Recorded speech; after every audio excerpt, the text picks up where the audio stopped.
আমার বন্ধুগণ খুঁজতে লাগলেন কেমনে কেমনে তিনি সিন্দুক বানাবেন, খুঁজতে লাগলেন।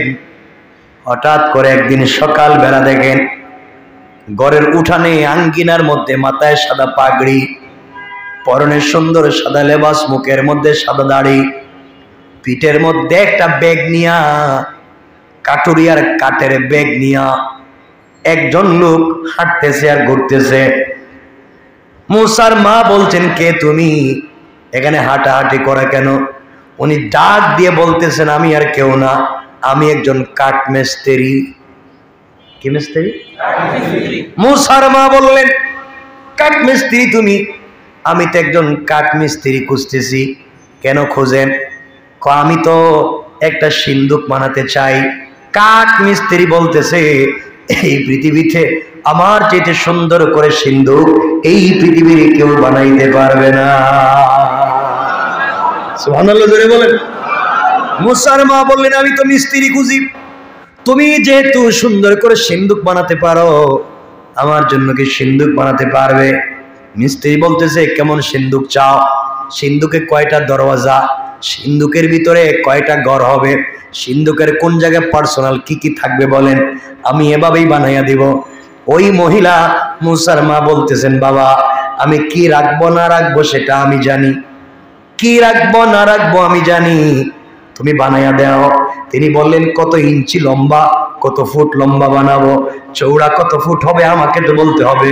মুসার মা বুঝলেন সত্যি তোমার বাচ্চাবেন কিনা, কি করবেন কিনা, কিছু বলবেন কিনা। উনি আগন্তুক কাঠমিস্ত্রি বললেন, আপনার চিন্তার কোনো কারণ নাই, আমি ফেরাউনের কোন লোক না, আমি দুনিয়ার জমিনের সাধারণ কেউ না, আমি একজন ভালো কাঠমিস্ত্রি। আপনি বিশ্বাস রাখতে পারেন, আপনি বিশ্বাস রাখতে পারেন, আপনার কাছ থেকে আপনার কোনো ক্ষতি হবে না। মুসার মা ডাক দিয়ে বলছেন, বাবা সত্যি যদি তা হয় তোমাকে বলতে চাই, শোনো, আমার একটা বাচ্চা আছে যার নাম রেখেছে মুসা, এই বাচ্চার জন্য সিন্দুক বানাতে চাই। ফেরাউন মুসার মা আশ্চর্য হয়ে চোখের পানি ছেড়ে আল্লাহকে ডাক দিয়া বলছে, আল্লাহ এমন মিস্ত্রি পৃথিবীতে আর দেখি নাই, কাঠের মধ্যে জয়েন্ট লাগাইয়া দে, মুখের লালা দিয়া যখন সুন্দর করে একটা সিন্দুক হয়ে গিয়েছে। মুসার মা ডাক দিয়ে বলছেন, আমার বাচ্চাটাকে এটার ভিতরে রাখতে হবে। আমার বন্ধুগণ, এমন সময়ে কি করা যায়, কি করবেন কি না চিন্তায় পড়ে গেলেন, কি করা লাগবে। মুসার মা বাচ্চাটাকে দিচ্ছেন না। এমন সময় সিন্দুক যে বানিয়ে দিয়েছে মিস্ত্রি ডাক দিয়ে বলছে, মুসার মা আমি ফেরাউনের লোক না, দুনিয়ার সাধারণ কোন মানুষ না, আল্লাহ তাআলা আমাকে পাঠিয়ে দিয়েছেন সিন্দুক বানিয়ে দেওয়ার জন্য। আমি হলাম আল্লাহর রহমতের ফেরেশতা, আমার নাম হলো হযরত জিবরাইল। আমি এসেছি মানুষের সুরত ধরে তোমার বাচ্চার জন্য সিন্দুক বানায় দিতে। জিবরাইল আল্লাহর কাছে ডাক দিয়া বলছেন, আল্লাহ আপনার পয়গম্বরকে আমি সুন্দর সিন্দুকের ভিতরে রাখবো। আল্লাহ কাঠের সিন্দুকে রাখলে তো তার ব্যথা হবে, পিঠে কষ্ট হবে। আল্লাহ বললেন, ও জিবরাইল আমার বন্ধুরে কষ্ট দিতে চাই না, জান্নাত থেকে, জান্নাতুল ফিরদাউস থেকে বাচ্চাদের লেপ তুষক নিয়ে যাও। সুবহানাল্লাহ বলেন। ওগুলো বিছায়া দাও। বিছিয়ে দিয়েছে। আল্লাহ বলছে, ও জিবরাইল উনি আমার পয়গম্বর হবে, তুমি আমার পয়গম্বরকে কুলে নিবা, হাতকে শক্ত করতে পারবা না, হাত নরম করে কুলে নিবা।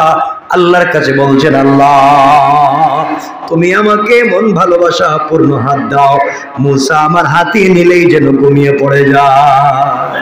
সুবহানাল্লাহ বলে। লম্বা হয়ে যেতেছে। মুসার মা মুসাকে জিবরিলের কুলে দিলেন, জিবরিলের কুলে গিয়ে মুসা ঘুমায় গেছে।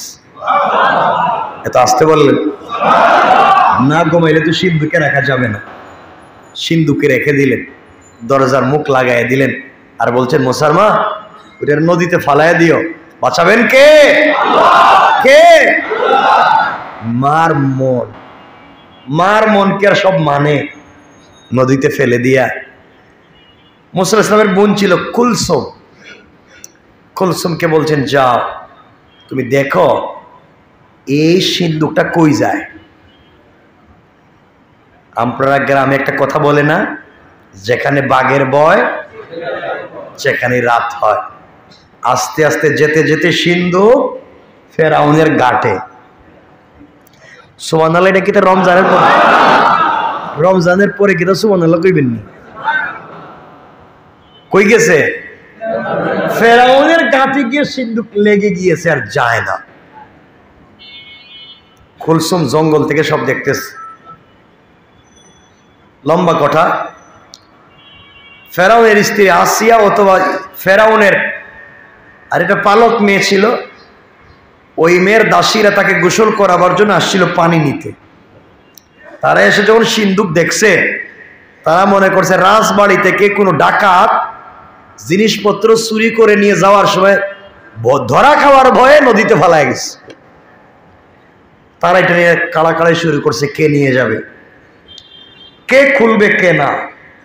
চিন্তা করলো যদি খোলার পরে মারামারি লেগে যায় তাইলে বাদশার বাড়িতে নিয়েই খুলি।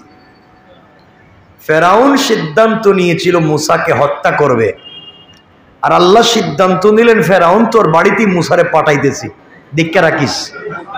সুবহানাল্লাহ বললেন না? কে করতে পারে? আরো জোরে বলেন কে? আপনি কৌশল করবেন দিনকে মুছে দেওয়ার, আর আল্লাহ কৌশল করবেন দিনকে জিন্দা রাখবার।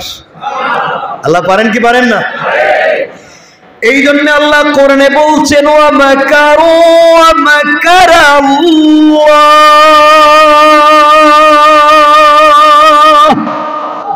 ওয়াল্লাহু খায়রুল মাকিরিন। আল্লাহ বলেছে তোমরা কিসের কৌশল করো, তোমাদের চাইতে তো আমার কৌশল আরো বড়। সুবহানাল্লাহ বললেন। মুসার বোন বলতেছে আহারে আমার ভাইটা শেষ শেষ। বাড়িতে নিয়ে যাওয়ার পরে মুসার বোনও পিছনে পিছনে যায়, দেখি কি হয়, দেখি কি হয়, দেখি কি হয়। যাইতে যাইতে নিয়ে আসিয়ার সামনে নিছে, নিয়ে বলছে দেখো এটা আমরা নদীতে পাইছি, কেবুদের রাজবাড়ি থেকে কিছু চুরি করে নিয়ে যাওয়ার সময় নদীতে ফালায় দিছে, আপনার সামনে খুলতে চাই, আপনার সামনে। সুবহানাল্লাহ নাই? আল্লাহ এতক্ষণ মুসারে নোটিশ করেছিলেন মুসা সন্দুকের ভিতরে কানতেও পারবো না, নড়াচড়াও করতে পারবো না। এখন যখন তারা সবাই সিদ্ধান্ত নিয়েছে সিন্ধুকের মুখ খুলবে, আল্লাহ মুসাকে নোটিশ করছেন মুসা কানতে পারবা না, কথাও বলতে পারবো না, কিন্তু সিন্ধুকের মুখ খুললি আসিয়ার দিকে তাকাই একটা মুস্কি হাসি দিবা। আল্লাহু আকবার। যখন সিন্ধুকের মুখটা খুলছে আর বড় চোখ করে মুস্কি হাসি দিয়া আসিয়ার দিকে তাকাইছে, আসিয়া সাথে সাথে কুলি নিয়ে চুম্বন শুরু করছে। আমার বাচ্চা কাচ্চা নাই, জীবনে বাচ্চা কাচ্চা পাইলাম না, যাক একটা বাচ্চাকে পাইলাম, আমার ঠান্ডা কোল, আমার শীতল হয়ে গিয়েছে আমার কলিজা, এই বাচ্চাটারে আমি লালন পালন করব। আসিয়ার তো কোনো বাচ্চা নাই, ফেরাউনের কোনো বাচ্চা নাই। আমার বন্ধুগণ, এখন আসিয়া দৌড় দিছেন রাজ সিংহাসনে গিয়ে বলতেন ফেরাউন আসো। কি হয়েছে? আসো। জুবানে তোমার কাছে কিছু চাই নাই, আজ একটা জিনিস তোমার কাছে চাইবো। ফেরাউন বলছে আসিয়া তোমার এত ভালোবাসি, তুমি যদি পুরা রাজ সিংহাসন চাও তাও তোমারে দিয়ে দিব। আসিয়া বলতেছে আমি এত কিছু চাইবো না, ছোট্ট একটা জিনিস চাইবো, আজকে তুমি দিবা কিনে হেডা কও। ফেরাউন মাথায় হাত দিয়ে বলছে কথা দিলাম দিমু। সুবহানাল্লাহ বলেন। ফেরাউন তো জানে না তার আজরাইল। আল্লাহু আকবার বললেন না? ফেরাউন গেছে, আল্লাহ বলছেন মুসা ফেরাউন যখন তোমারে দেখব তখন তুমি আরেকটু বেশি করে হাসবা। আল্লাহু আকবার বললেন না? ফেরাউনের কাছে নিয়ে হযরত আসিয়া সিন্ধুকের মুখটা খুলছেন, হযরত মূসা দিছেন হাইসা। ফেরাউন আসছে এটা কি? আসিয়া বলছেন এটা তো সিন্ধুকে পাইছিলাম নদীতে, এটারে নিয়ে আইছি। ফেরাউন তো আমার কোনো বাচ্চা নাই, এটারই আমি লালন পালন করব। আল্লাহু আকবার। এটাই আমার পরবর্তী বংশধর, এরে বাঁচিয়ে রাখবো। আল্লাহ কয় তোর ঘরেই ফাটাইছি, তুই এরে মারতে চাইছস, এরে তোর ঘরেই রাখতেছি। ফেরাউন কাসিয়া বাচ্চাটার চেহারা সুরত তো খারাপ না, মারাত্মক সুন্দর, কিন্তু আমার ভয় হইতেছে এটা কি হিডে নাকি? কারণ যার ভিতরে ভয়, জঙ্গলে গেলেও পুলিশের ভয় থাকে, ঠিক কিনা? পাতা লতা যদি বেঙ্গে ওনারা দেখো পুলিশ, কথা কোন ঠিক নেই। ফেরাউন কো মনে হয় তোমার কি মাথা খারাপ হয়েছে? আমি আনলাম পানি থেকে। আর সিন্ধুক এটা কি আমাদের দেশের কোন মিস্ত্রি বানানো সিন্ধুক? আমাদের দেশের মিস্ত্রিরা কি এভাবে সিন্ধুক বানায়? সিন্ধুকে দেখেন না কোনো লোহা দেখা যাচ্ছে না? তাও তো ঠিক, আমাদের দেশের মিস্ত্রিরা তেমন সিন্ধুক বানায় না, ওইটা মনে হয় অন্য কোনো দেশ থেকে বন্যায় বাসায় আইছে, তাও হইতে পারে। বাচ্চার চেহারাও তো সুন্দর, আমাদের দেশের পাবলিকের সাথে মিশে না, এটা মনে হয় অন্য দেশ থেকে আইছে। এটাই অন্য দেশ থেকে। আসিয়া কি করা যায়? ওটা লালন পালন করুন, ওইটা আমার কুলে দেও না। নেন হযরত মূসারে কুলে নিয়ে চুম্বন দেয়। সুবহানাল্লাহ বললেন না? আল্লাহকে মূসা তুই মারতে, আল্লাহকে ফেরাউন মারতে চাইছিস মুসারে, এবার মহব্বত কর, নিজে খাওয়াইয়া বড় কর। কয় আমার ছেলের আকিকা হবে, পুরো দেশে ঘোষণা করো আকিকা। আল্লাহকে মূসা ফেরাউন যখন তোমারে কুলে নিব তখন হাউমাউ করে কান্না শুরু করে দিও। সুবহানাল্লাহ নাই? মূসারে যখন ফেরাউন কুলে নিছে, নিতেই দেরি কোন ও মা ও মা মা, ঠিক নি? বাচ্চারা কান্না করে না, হুয়া হুয়া করা শুরু করছে, তো কান্না থামেই না, থামেই না। আল্লাহ বলছেন মূসা থামাইস না, আর বাড়াইয়া দে, স্পিরিট বাড়া, কান্না তো থামে না। ফেরাউনকে আসি এই বাচ্চারা তো বাঁচানো যাবে না, এই বাচ্চারা তো খাওয়াইতে হইব। দেখো তো করাবার জন্য মুখে স্তনের বুটা দে। আল্লাহ বলছেন মূসা খবরদার, মইরা গেলেও খাইবা না, ফালাই দিবা, বমি করে দিবা। আল্লাহ আকবার বললেন না?